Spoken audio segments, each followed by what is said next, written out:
Hello ladies and gentlemen, this is the tool that I've been using for most of the time I've been running this channel. I've used it beforehand and it's just been working fantastically for me. It's a cheap Ozito $50 tool. It's 170 watt, its lowest speed is about 8,000. But today I want to do a bit of a first impressions of a new tool. So this is the Dremel Stylo, or on the label here, Dremel 2050. And as you can see, it is a tiny little micro motor almost. This just goes straight to power. And I just want to compare the two and just give my first impressions of this, which I'll update later on down the track when I've had a bit more of a play with it. At the moment, I've just done a few bits and pieces and so far it's actually quite impressive. So the first thing you'll notice is the size difference. This is a tiny little unit. It weighs next to nothing. It's quite comfortable and easy to put in your hand. Whereas this Ozito, without the flex shaft, so this is the flex shaft and this is the handpiece with a sintered diamond loaded. Without this, it would be really hard to use in the way that I use it anyway, which is kind of like a pen grip. Now this is quite easy to maneuver, but you'll notice here, because of the thickness and rigidity of this flex shaft, which has a steel cord going all the way through and locks in here, so when this spins, the tension is twisting the flex shaft inside this sheath to actually spin the rest of the unit. Because of this, it is actually, I mean, it's pretty good, but it is fairly rigid and weighs a fair bit. Like the entire thing, I sling it over my shoulders and it's still pretty weighty on the hand, and sometimes if you're going at a weird angle, it'll actually pull you away, which is why this kind of guard is on there to prevent you from kinking or pinching or anything like that inside. But it actually limits the mobility of it, which is what I really love about using a flex shaft.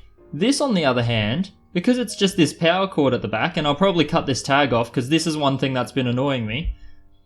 It's really mobile, it's really nimble, you can really go in any angle without it tugging away at you. And it's got a long cord too, so it really doesn't matter. It doesn't get in the way. I haven't noticed it causing me any trouble so far. In terms of speed, this one goes down to about 5,000. So the lowest setting here, 5,000. And goes all the way up to about 22, I think it says, 22. So a similar speed. It actually only pulls about 9 watts, which is pretty crazy when this is a 170 watt unit. But in terms of grunt, it doesn't really need as much because it's not going through this entire flex shaft and spinning the entire unit. It is really just direct action on this little drive here. One more thing that I've noticed immediately when using it and swapping through burrs is this little locking pin. So to change out any of the burrs, it's just a simple matter of holding that in and loosening. Whereas this, with the flex shaft, I've got your little pin here, which you then need to insert, and then you're good to go. So that is actually making life much easier without needing to use that tool, and it makes swap overs really quick and easy. Now in terms of price, this is a little bit more than the rotary tool, so that's a little bit of a drawback.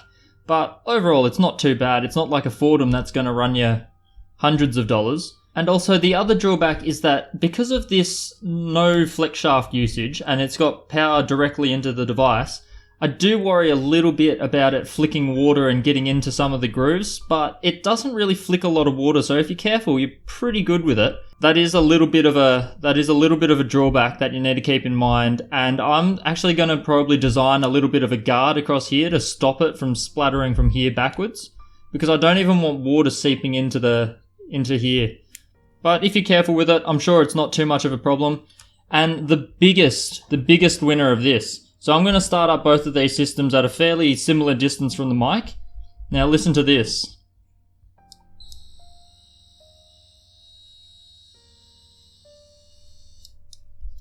And then the Ozito.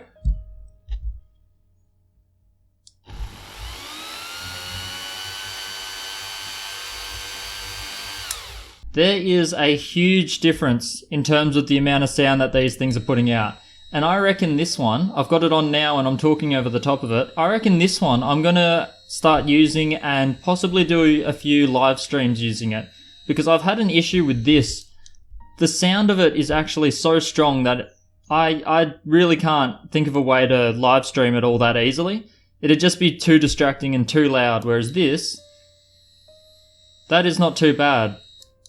I think it'll be louder. The burr grinding up against the stone will end up being louder than the actual motor inside the machine. So we'll definitely give it a shot, because I really want to be able to show you guys in real time how to carve some of these opals, to show you just how simple it is once you practice at it a little bit. So yeah, this little tool, which was sent through by subscriber Mike, the superfan, he has sent through something that I think is going to revolutionize what I do, especially when it comes to live streaming. So hopefully we can live chat and carve some opals in the very near future. I'm just going to put it through its paces, and then later on down the track we'll give it a bit of a review and work out whether it's going to be the new tool of the channel or not. We'll soon see. So until then, I'll see you guys in the future.